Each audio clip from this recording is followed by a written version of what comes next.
सुबह 4 बजे का समय था। गांव की गलियां अभी नींद में डूबी थीं। पक्षियों की चहचहाहट शुरू हो चुकी थी और गांव के कोने पर एक पुराना सा घर था जहां से गायों की रंभाहट सुनाई दे रही थी।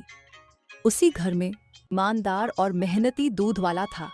उसके पास सिर्फ 2 गायें थीं, लेकिन वह रोज ताजा और शुद्ध दूध निकालकर लोगों तक पहुंचाता। आज दूध थोड़ा ज्यादा हो गया है। तू बगल की बूढ़ी माई के यहाँ भी एक कटोरी दूध दे आना। उस बेचारी की तबीयत ठीक नहीं है। आप सबके बारे में कितना सोचते हो। भगवान सब देखता है रामू। आप जो करते हो उसका फल आपको जरूर मिलेगा। अच्छा ठीक है गंगा, ये लो पैसे राजू के स्कूल की फीस जमा कराना। मैं दूध बेचने जा रहा हूँ, तुम अंदर से दरवाजा लगा लो। यह कहकर रामू साइकिल लेकर गांव में दूध बेचने चला जाता है। दूध ले लो भाई दूध, आपके गांव में आ गया है दूध वाला।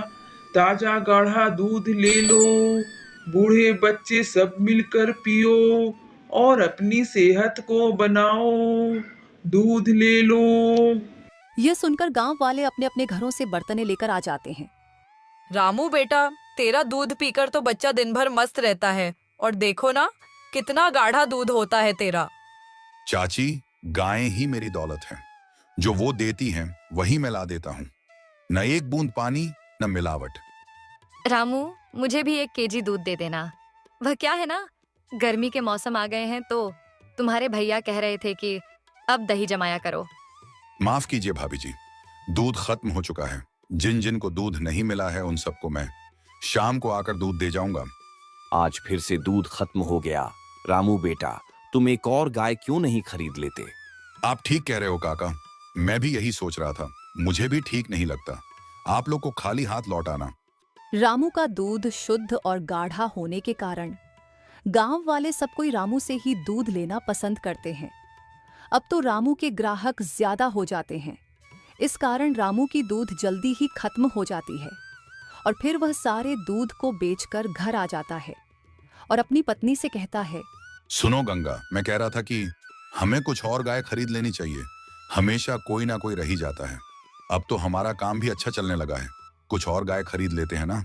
हाँ जी, अच्छा रहेगा, फिर हमारी आमदनी भी तो बढ़ जाएगी। हाँ भाग्यवान, मैं कल ही हाट जाकर गाय पता करता हूँ। ठीक है जी, पहले आप जल्दी से हाथ पैर धोकर नाश्ता कर लीजिए। अगली सुबह रामू पास की गांव में ही गाय पता करने चला जाता है। नमस्ते भाई।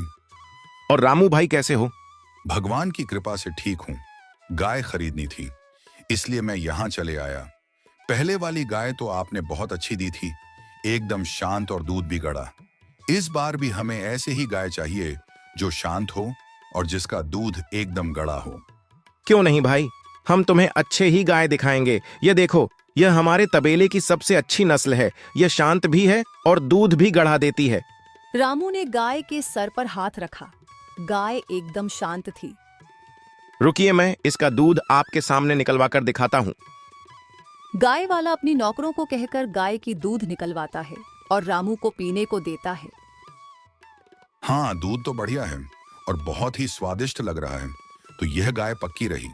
उसके बाद रामू अपने गाय और उसके बछड़े को लेकर घर जाने लगे। रास्ते में ही अचानक मौसम खराब हो गया। रामू अपने गाय और बछड़े को लेकर घर की ओर भागने लगे। घर पहुंचने के बाद, अरे बछड़ा कहाँ रह गया? लगता है मेरे हाथों से बछड़ा उधर ही छूट गया। गंगा, तुम गाय को देखो, मैं बछड़ा को ढूंढ कर आता हूँ। सुनिए जी, मौसम धीरे धीरे और खराब हो रहा है, आप मत जाइए। तुम कैसी बात कर रही हो गंगा? वह गाय मेरे भरोसे आई है और मैं उसके बच्चे को मरने के लिए छोड़ दूं? आप मुझे भी लेकर चलिए। हम दोनों चले जाएंगे तो गाय को कौन देखेगा? तुम परेशान मत हो, मैं उसे जल्दी ही लेकर आ जाऊंगा। इसके बाद रामू बछड़े को ढूंढने चला गया। वह उसी रास्ते पर चलने लगा जहां से वह आया था। कुछ दूर पर उसे गाय की आवाज आने लगी। रामू तुरंत उस आवाज का पीछा करने लगता है। वह देखता है कि एक गाय और बछड़ा उसी की ओर आ रहे हैं। रामू बछड़े को देखते ही खुश हो गया। रामू जैसे ही बछड़े को पकड़ा और जाने लगा, वैसे ही वह गाय रुक गई। रामू को थोड़ा उचित लगा लगता है तुम भी इस बछड़े की तरह खो गई हो। चलो तुम भी मेरे साथ चलो। रामू दोनों को लेकर घर आ गया। ये क्या जी, आप तो बछड़ा लाने गए थे और साथ में गाय भी लेकर आ गए। जब मैं जंगल गया तो देखा कि गाय हमारे बछड़े के साथ हमारी तरफ आ रही है। इस गाय ने हमारे बछड़े की सुरक्षा की है, तो इसकी सुरक्षा करना भी हमारा दायित्व बनता है। मैं कल ही कोतवाल के पास जाकर इस गाय के बारे में बता दूंगा। किसी की होगी तो लेने आ जाएगा। इससे ज्यादा क्या कर सकता हूँ। तब तक खा लेगी हमारे गायों के साथ थोड़ा बहुत चारा। रामू और उसकी पत्नी खाना खाकर सो गए। अगले दिन गंगा में सोच रहा था कि मेरे घर के बगल में जो मंगरू रहता है उसे मैं अपने गाय की देखभाल के लिए रख लेता हूँ। बहुत दिनों से वह मुझसे काम के लिए कह रहा था, और ऐसे भी वह गाय की देखभाल करेगा तो मैं आराम से दूध बेचने जा सकता हूँ। वे लोग उसी दिन ही मंगरू को अपने गाय के कामों के लिए रख लेते हैं। फिर मंगरू और रामू दोनों मिलकर गाय के दूध निकालने लग जाते हैं। भैया वह देखिए, वह बछड़ा उस गाय के पास चला गया। रहने दे, कोई बात नहीं। जब दूध नहीं मिलेगा वहां से तो खुद ही चली जाएगी।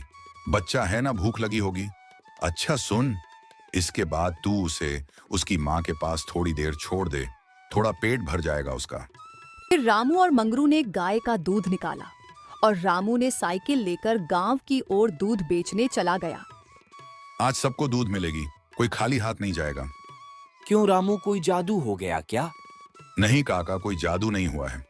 मैंने एक और गाय खरीद कर ले आया हूँ। जितना मन चाहे उतना दूध अब ले सकते हो। तो ठीक है, मुझे आज दे दो 2 किलो दूध। बहुत दिनों से दूध का खीर नहीं खाया हूँ। तुम्हारी काकी भी बहुत खुश हो जाएगी। इस तरह से करके आज भी रामू का सारा दूध बिक गया। इस गांव में एक और दूध वाला रहता था, कलुआ, जो रामू की सारी दूध बिकते हुए देखकर बड़ी उदास रहता था। कलुआ बहुत ही बेईमान किस्म का आदमी था। वह हमेशा अपनी दूध में पानी मिलाकर बेचा करता था, इसलिए गांव वाले उसके दूध नहीं लिया करते थे। रामू जब तक इस गांव में आकर दूध बेचेगा तब तक कभी गांव वाले मेरे से दूध नहीं खरीदेंगे।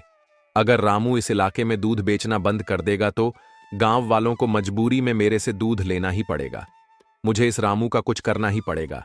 जब रामू दूध बेचकर अपने घर आया तो वह देखता है कि बछड़ा उस जंगल से मिले हुए गाय का दूध पी रहा है। हे भगवान, लगता है मंगरुआ बछड़े को बांधना भूल गया है। लगता है कुछ समय पहले ही इसका बच्चा हुआ है। भगवान करे जल्दी से इसके मालिक का पता चल जाए। इसका बच्चा भी इसका इंतजार कर रहा होगा। तभी गांव का सेठ धनीराम वहां पहुंचता है और रामू से कहता है, रामू, मुझे जरा 1 केजी दूध दे देना। मेरे घर में अचानक मेहमान आ गए हैं और मुझे उन लोगों के लिए चाय बनवानी है। सेठ जी, दूध तो सारी बिक गई है। मैं अभी अभी गांव में बेचकर आ रहा हूँ। अब दूध घर पर नहीं है। रामू, मेरा इज्जत का सवाल है। देखो ना, वह बछड़ा दूध पी रही है। उस गाय में से निकाल कर देखो।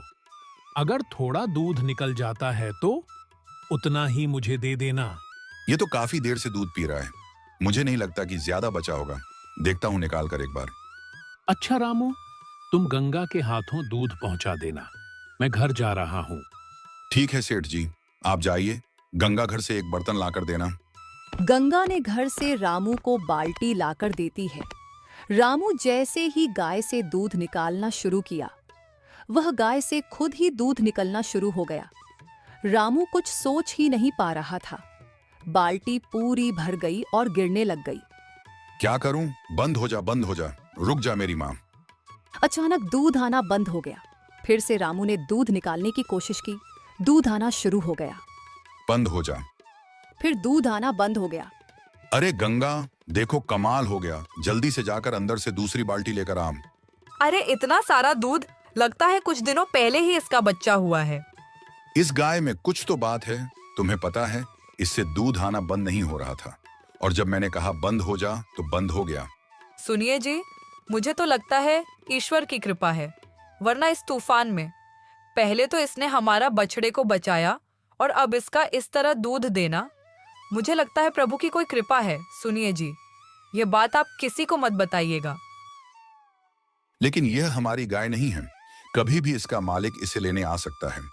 लेकिन जब तक इसका मालिक नहीं आता तब तक हम इसकी देखभाल कर लेते हैं। ठीक है, एक बार दोबारा देखते हैं ये सच में चमत्कार है भी या नहीं। चलो। रामू ने दूध निकालना शुरू किया। दूध अपने आप आना शुरू हो गया। गंगा बर्तन लाते गए, बर्तन भरते गए। इस तरह गंगा ने घर के सारे बर्तन भर दिए। इसे रोकने के लिए बोलिए आप। हे गाय माता, रुक जाइए। गाय रुक गई। आपके लिए रोटी लेकर आया हूं। ये लीजिए गाय माता, रोटी खा लीजिए। लगता है बड़ी समझदार हैं। सुनिए जी, क्यों ना हम अपने गांव में कुछ शाखाएं खोल ले। आप दूर दूर तक गांव वाले को दूध नहीं पहुंचा सकते ना, तो हम दूध की दुकान खोल लेते हैं। और वैसे भी इतने दिन हो गए हैं, अभी तक उस गाय को कोई लेने नहीं आया। मैं तो कहती हूँ उस प्रभु का आशीर्वाद समझिए और उसका सही इस्तेमाल कीजिए। मुझे क्यों लग रहा है कि तुम्हारे मन में कुछ ज्यादा ही लालच आ रहा है। कैसा लालच जो इंसान परिस्थिति के स्वयं के अनुरूप नहीं डाले। परिस्थितियां उसके विपरीत हो जाती है और मैं तो बस घर की लक्ष्मी का स्वागत कर रही हूँ। अब आप ही बताइए, कुछ गलत कर रही हूँ क्या? हाँ, तुम तो देवी हो, तुम्हें सब पता होता है।